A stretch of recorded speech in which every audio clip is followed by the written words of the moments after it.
Resident Evil 4, a game that really needs no introductions, is considered to be one of the finest horror games ever made by many, myself included.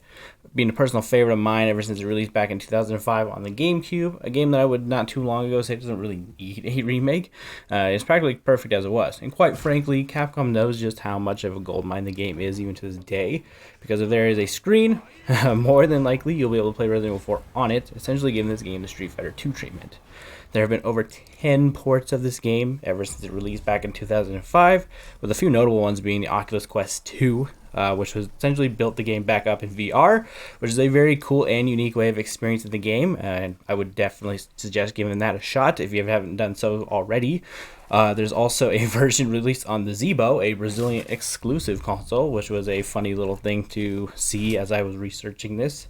But it really just shows the large dedication Capcom has in ensuring everybody can play this masterpiece of a game, which is greatly appreciated as the conversation around the preservation of the media has been a hot topic lately. And yeah, maybe I have bought the game 5 separate times. Being financially irresponsible is my choice, and I will not be taking judgment at this time, okay? But poor money management aside, with Resident Evil 4 being a game I considered as impossible to remake in mind, once news released that they were remaking the game for the current generation of consoles, the PS5 and the Series S and X, I was initially skeptical but also pretty excited at the same time, especially since I was a huge fan of the other high-quality remake that Capcom had produced in the form of the Resident Evil 2 remake. I even have a very large soft spot for the Resident Evil 3 remake as well, and I have absolutely adored Resident Evil 7 and 8, which show that Capcom still had what it takes to produce high-quality horror and action games, and was a nice reimagining of the series that had taken such a large turn into just pure action with Resident Evil 5 and 6, even though I do have a soft spot for those games as well. So I was, like the rest of the community, very cautiously optimistic as I waited for the remake to come out. I avoided trailers and news for the game as to be surprised by what the developers would cook up. I kind of wanted to go into it with a fresh eyes, especially since I had a lot of faith in these developers. I was also a bit concerned, like the community was, that the remake would lose some of the charm that came with the original, especially since the Oculus port had already cut out some of the dialogue from the game, and a huge part of the appeal of the original game, at least in my opinion, was the cheesy lines delivered by not just the main character Leon, but a few of the others as well.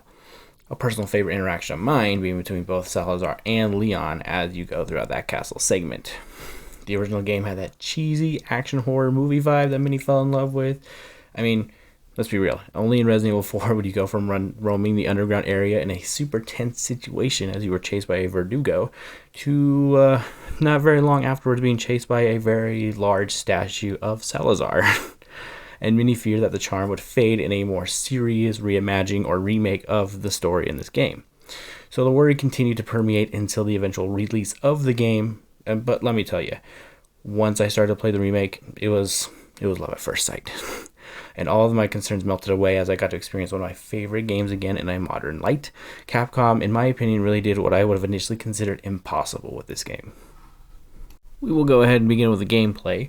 The gameplay has been completely revamped in this remake, because now you can move and shoot at the same time, which I know is truly revolutionary, but with this new gameplay style comes a new set of challenges, as the enemies of the game are now been revamped to kind of take this new maneuverability in mind. With these movement options at your disposal, the developers made them much more aggressive and more willing to get in your face faster and in larger groups. This continues to keep situation tense as villagers will pile on attacks and give you a very small window to breathe. Pairing this with hardcore or professional mode, it can get pretty gruesome. But this new movement also paired with a knife that is no longer just a glorified box/crate opener, as you can now parry attacks. And including the chainsaw, which is something I can just not get over because of just how cool it is as a concept. But you can also use it to break yourself out of grabs much faster. So instead of just having to mash the button, you can just hit the knife and just kind of quickly break that grasp. There's also a nice quality of life change in the combat as well, where you can just hotkey your weapons for faster access to avoid entering a menu every time you want to swap weapons. This system is perfectly woven together to make combat scenarios tense, but also extremely fun to play and work around, as there's a wonderful flow to the gameplay that wasn't there originally. Once you start to get a good feel for the combat with a knife, you'll find it to be a second extension of yourself, essentially, as you parry enemies left and right and deliver some satisfying suplexes upon some unsuspecting villagers. Capcom essentially took some of the best parts of their last 2 remakes and melded them together to make this the most fun I've had playing an RE game. Hell, even now I still come across clips of people pulling off some rather cool maneuvers that are extremely smooth and satisfying to watch. I can watch those for hours easily. There's also a new stealth mechanic that you can take advantage of as well that will allow you to get some easy kills on your enemies. Although it's definitely not a requirement, it is definitely a nice little bonus on top of this really satisfying gameplay loop. A downside, I will say, of this new gameplay is that the reload animations aren't quite as satisfying as they used to be, and if you use the sniper rifle from the original RE4, definitely already know what I was talking about. But it's an understandable change considering you can move and reload now, so they kept the animations a bit more realistic, although there is a difference depending on whether or not the clip is full or not, which is pretty neat to see. But when it comes to the moment-to-moment gameplay, not too much has changed from the original. Some of the puzzles from the original got a nice upgrade as well, with some of them even stumping me for a second, which was a nice surprise considering some of the puzzles in the original are puzzles in definition really alone. But you will still go from place to place, exploring the areas around you, gathering supplies, ammunition, treasures, and money, which you can then use to buy things from easily one of my favorite characters in all of gaming. The merchant has also undergone a few changes as well. Everyone's favorite small arms dealer has been given quite a personality in this remake that really helps him feel like a part of the world, instead of just the guy you buy gear from that just shows up out of nowhere.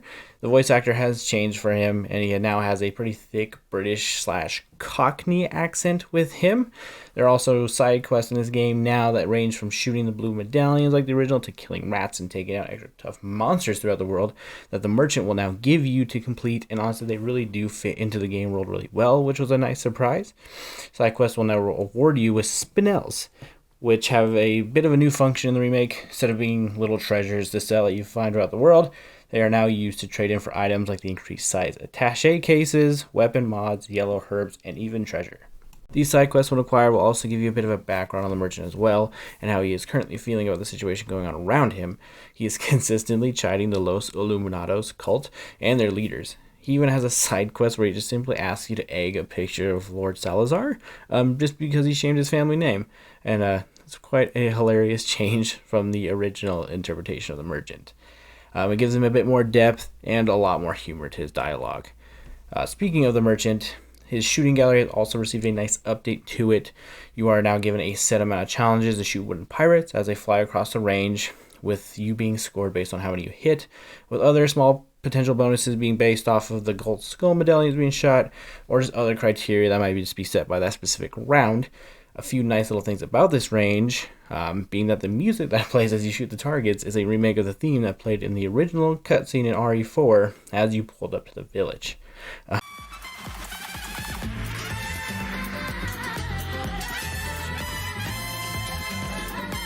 Which is great. And if you happen to have a person with you at the time you are shooting, they will also comment on your shooting. And both of these are really nice touches to this little area of the game.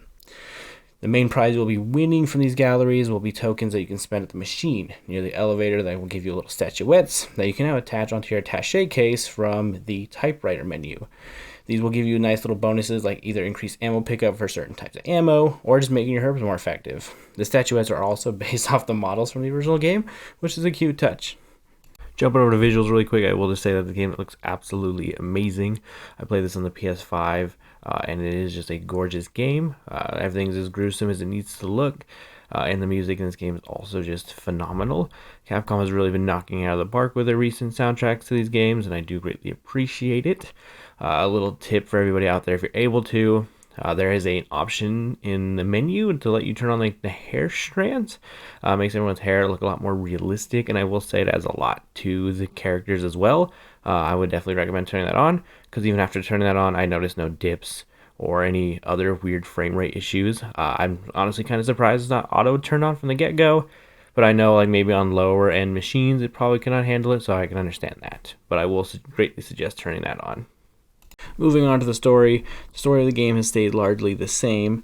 Leon, after a stint in Raccoon City and dealing with the monstrosities of that situation, was basically voluntold by the government to train and work with them, taking Leon from a new cop starting his first day in the Raccoon City Police Department to an elite government agent. One day in 2004, Ashley Graham, the president's daughter, was kidnapped on her way home and taken to Spain. And this is where the game begins, with Leon being driven by a couple of police officers into the village where the government was tipped off to a potential location and kicking off this horror adventure. Leon, shortly after arriving, finds out the president's daughter is in the village, and that the villagers are acting very strangely and very aggressively, and soon finds himself facing a new threat in the form of the Las Plagas. And instead of being a virus like before, this one is a parasite that seeks to control the mind and the body of those it infects. Leon, shortly into this stint, gets infected by the Las Plagas and will need to fight off the Los Illuminados cult, save Ashley, and possibly find a way to get themselves cured of this parasite, all while stopping the big bad's plan to control the world through this parasite. Overall, still the same premise. However, as a few others have pointed out, this feels like a nice sequel to the RE2 remake, and feels like Capcom is really trying to have the remakes tie really well with the new modern games.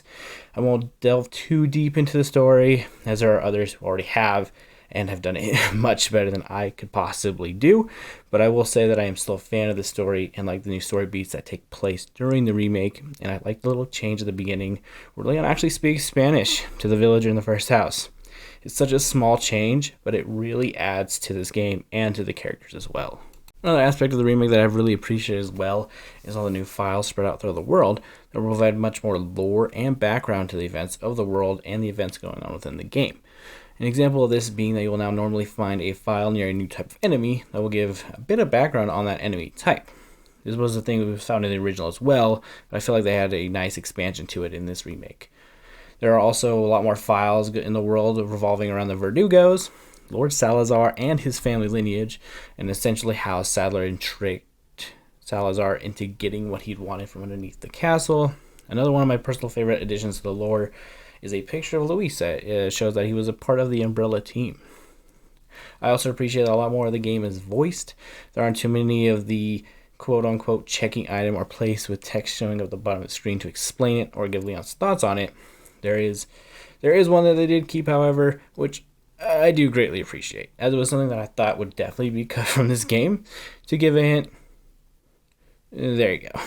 But other than that, there are also new lore bits spread out on the characters themselves. The characters have also seen a nice new few developments to their characters as well. Main example is Leon, changing from essentially an action movie star with one-liners to a character that still faces trauma from what he has experienced in Raccoon City.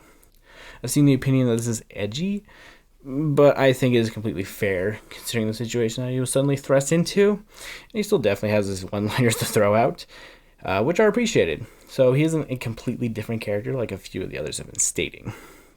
Hell, he still pulls off stupidly rad moments of athleticism, which are extremely cool to see.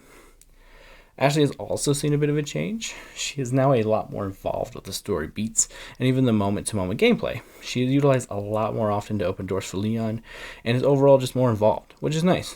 And I enjoy just listening to their conversations as you traverse through the world. Her specific gameplay segment has also received a nice update to it as well, as being a more in-depth part of the game that gives off a lot more agency than it did prior. There's a new lamp mechanic, and you will now have to use it to shine it on the knights that show up in that segment. Luis, I will say, has one of the biggest improvements over the original counterpart, being a much more vital and present part to the story, with more scenes showing his involvement with the other parties in the game as well, which did not exist in that original game. He's also overall just more charismatic and a lot more helpful of a character who is also around a lot longer than he was originally, and involved in things that he was originally absent for. Ada exists, but for real, Ada has about the same presence in this game as she does in the original, and isn't given a lot of opportunity for screen time. There's potential rumors floating around that we may be getting the Ada storyline separate ways further down the line, which will be great in fleshing out her role in the game and in the story of this as well. But as it stands, she doesn't really do too much in this game. And to address the elephant in the room, I personally didn't really have too much issues with her voice actress, but I know it is a point of contention in the community with her character in this game. Although, I will say, that does not mean you should go harassing her voice actress. The villains in this have also got a few new story beats as well. Mendez, the chief, or the Big Cheese, is still practically the same to his original portrayal, being the chief of the village you start out in. They did, however, add a new chase sequence to him that provided a good amount of tension. Salazar's also seen a few updates as well, making him a bit less goofy, for lack of a better term. Him and Leon do not banter nearly as often as they do in the original. However, I feel like they still made him seem pretty intimidating, while also fleshing out more of his backstory and how he essentially disobeyed and betrayed his ancestry to allow Sadler to mine the Lost Plagas amber from underneath the castle. Sadler has also seen some pretty decent changes to his role in the story. The big one is that he has a lot more presence in the story throughout the first half of the game, thanks to the visions Leon now receives from the Lost Plagas parasite, as Sadler attempts to control him completely. Even Krauser is a lot more fleshed out, with his relationship to Leon further explored, and a deeper dive into why he's doing what he's doing and helping Sadler, with Operation Javier being mentioned as a turning point for him, and going a bit further into Leon and Krauser's relationship, essentially as a master to a student. A few other improvements and tweaks that come with this remake includes a change to a few of the bosses and the enemies as well. I had already talked about the villagers already, and like the main chunk of what you'll be fighting throughout the game, their increased aggression. But there are a few other improvements to them as well. The Lost Plagas infection coursing through them that bursts out seems to have stayed mostly the same, except for the Type C Plagas, which was essentially like the spider Plagas. They essentially got a bit of a change. They're a lot more aggressive. They inhabit different hosts. They don't just stick around in the one host. They consistently jump around from host to host until you eventually kill it. The Dr. Salvadors, or the Chainsaw Men, are about the same, with a downright creepy new look with the eyes on the bag. Garradors are still blind foes, but the new stealth mechanic plays pretty well with them, and it's nice to see. The Vistadors also still make an appearance and play the same. The only real change with them is that they show up in a different place initially, but now they show up in the ballroom instead of the underground prison. The underground prison with the large axes, might I add. And they will also now be a lot more camouflage as you walk around certain parts of the game, and will provide a decent, nice surprise when they suddenly jump out at you. Regenerators, my nightmares, are still by far one of the scariest monsters you'll face in the game, and because, Capcom is probably a little evil, they are much faster in this game, which, quite frankly, is fucked up. But they will make short work of clearing the distance between you and them, all the while still making that iconic breathing sound that I still hear in my nightmares. There's also a new enemy type that shows up throughout the game now and will appear in the village section, and it is the Brute. These hulking bastards will show up throughout the game to provide a bit of extra challenge as you go along, as they take bullets and grenades like a champ. You'll find a auto crossbow bolt one in the island, and there will be one that carries a giant fuck-off hammer. Most of the bosses received a nice facelift as well, and a few gameplay tweaks, minus the monster of the Lake Delago, which has essentially stayed the same from the original, minus the QTE events, which have been completely removed in the remake. And the Verdugo hasn't seen much changes either, if you consider him a boss as well. The boss was also cut from the game as well, which makes total sense considering they basically revamped the island segment of the game, the U3 monster, which is a bit of a bummer, considering that was kind of a cool boss with his little dangling crate section, as you had to kind of avoid him until you got to the end. But considering how strong the island segment is now, I am honestly really not too sad about its departure, but I know that'll probably be an unpopular opinion. And because I like lists, I was here for original YouTube, where lists were pretty common, so my turn, I guess, to make a list. But here are a quick list of things that are not part of the remake, in no real particular order. Number 1, incendiary grenades. Not gonna lie, honestly forgot about these until I saw someone make one of those memorial videos about it on TikTok. Number 2, U3 and his entire setup. A cool boss from the original for sure, but was definitely not my favorite personally, and can see kind of why he was cut with this new revamping. Number 3, the Gatling Ganado is gone, but has been replaced by a Brute wielding a machine gun crossbolt on his wrist, a much more solid threat in my opinion. Number 4, a few miscellaneous areas of the game have been cut. The big ones that come to my mind right now are the Gatling gun area in the castle, the lift and the lift control area in the village before the castle, where you originally fought the big cheese of the village, and then the whole U3 underground area has been completely removed as well. Number 5, Ashley's health bar, as she is now, it has a incapacitated state and then death after that. No more health bar for Ashley, which means that you can no longer give her the yellow herbs to increase her health. Number 6, speaking of Ashley, her ears. Her ears are gone. Number 7, the PRL 412 is also absent as well, with the Chicago typewriter kind of taking over its role as being the prize for beating professional mode. Number 8, the QTEs are absent as well. All that are really left are like button mashing segments to break yourself out of an enemy's grasp, if you count those.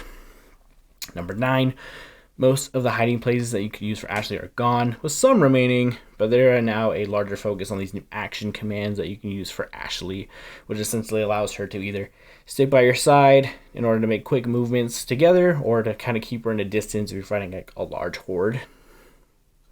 Number 10, giant axes that the castle apparently had, just ready at all times. Those are gone as well.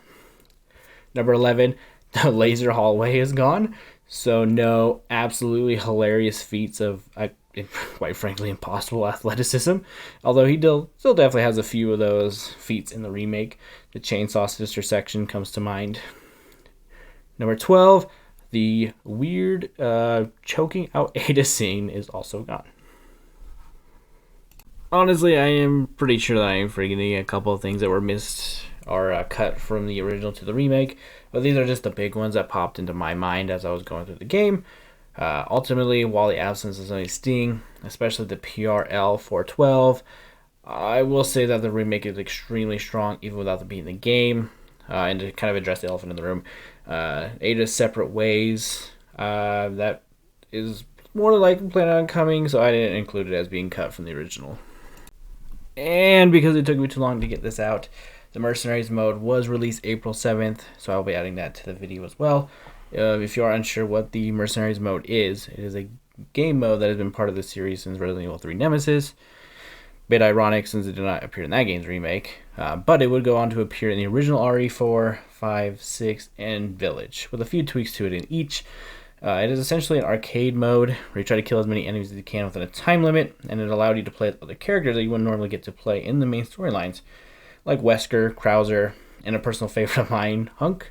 It would skip Resident Evil 7 and the recent RE remakes, although RE2 Remake did have a pretty cool side stories mode that I had a lot of fun with.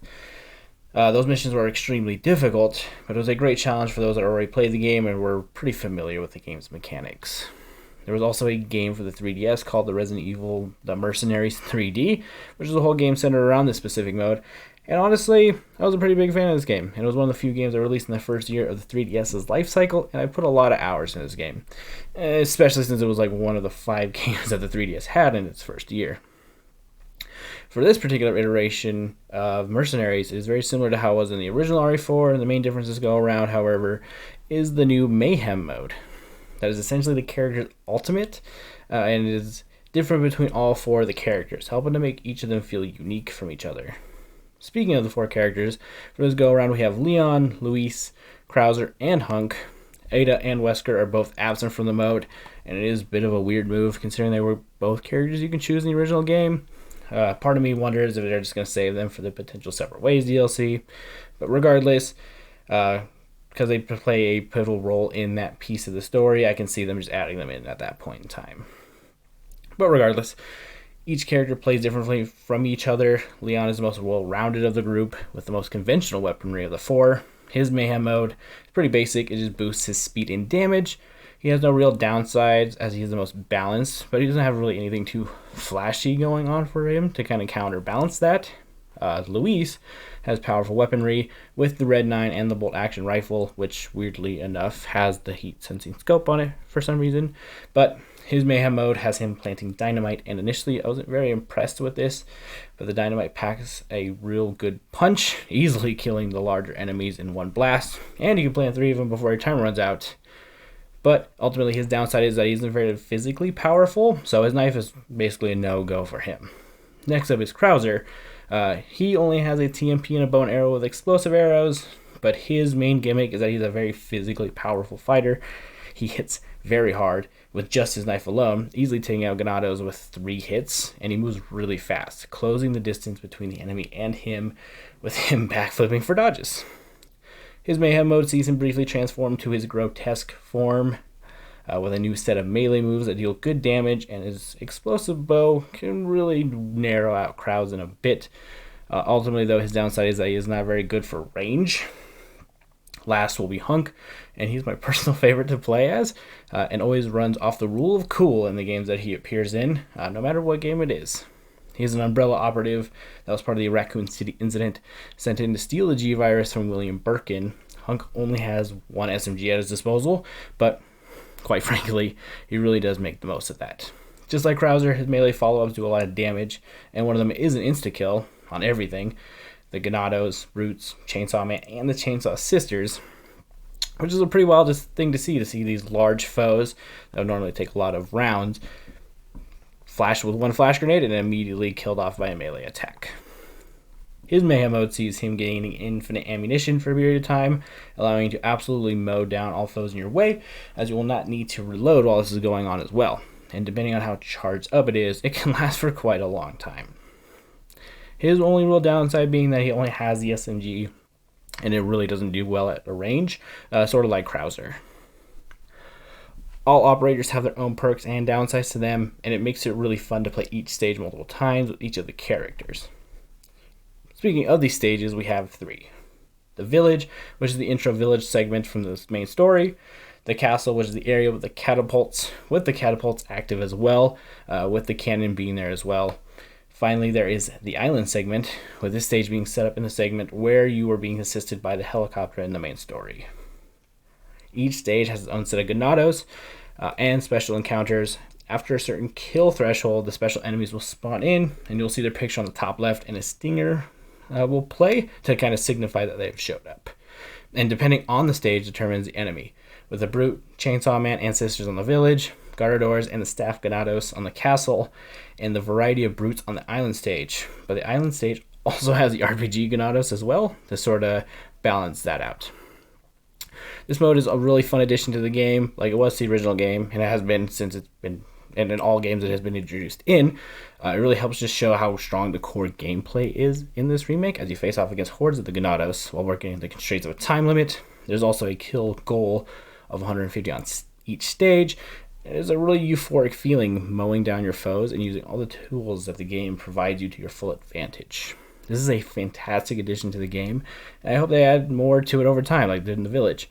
Because my biggest quote-unquote gripe with it in its current stage is that there really isn't a lot of stuff to unlock or really go for, and the game mode is pretty easy this go around, so maybe some more difficulty options would help with this. For my final thoughts on this remake, I will just say that I am extremely happy that this game was as good as it was. From the new story beats, lore additions, gameplay improvements, the characters, to even the new side quest and shooting gallery, which really fits into this world very well. Capcom was already very well aware of the popularity that Resident Evil 4 has, as noted with all the ports, and were more than likely very well aware of how daunting of a task it was to remake this game, especially since it's as legendary as it is in the community. But I can say with confidence that they absolutely knocked it out of the park and fired on all cylinders and made an experience that was just as wonderful and fun to play through as the original was, and that is an achievement to be proud of. This game really brought me back to a much simpler time, and I cannot be thankful enough. There are discussions in the community about what the next potential remake will be, whether it is Code Veronica, which I have not personally played through as of yet, or Resident Evil 5, which I would say was also a pretty daunting task, since that was kind of when the series went into a full action sort of gameplay. It would probably need a bit of a reimagining to fit within the mold of the series, as found itself in recently. But the RE4 remake has given me a lot of confidence in this team, and I will be excited for what they make next, whether that is a remake or a new game in the franchise. Please play this game if you have not had the chance to, as a newcomer to the series, or Resident Evil 4, or even as a fan of that original game. As someone that absolutely adores that original game and has played through it more times than I honestly care to admit, I can say with full confidence that this remake is not something you will want to miss. Capcom truly perfected perfection, and that is something to be extremely proud of. Hello everyone, thank you for checking out my channel. Welcome to Gino Gaming. This is my first upload onto YouTube and will no doubt be very rough around the edges as I've never edited a video, recorded a video, or used any of this video editing software. With that in mind, I am always open to critique in the comments, so if there's anything you think I could work on or improve, please just let me know down there. But I will be learning and improving as time goes on as I get a lot more familiar with how this process works. I have a lot of things in the pipeline right now, with a few videos being scripted out. The main goal of this channel is essentially be a video game essay channel where I cover topics / games that I'm very passionate about. A few examples being like the Fallout series, Legend of Zelda, all that fun stuff. So if that sounds interesting to you, please do all the things that folks ask you to do, like, comment, and subscribe. I've been watching the YouTube sphere for a very long time, and now I feel very comfortable throwing my hat into the ring. So once again, thank you for watching this video, and please keep an eye out for more in the future. Bye-bye.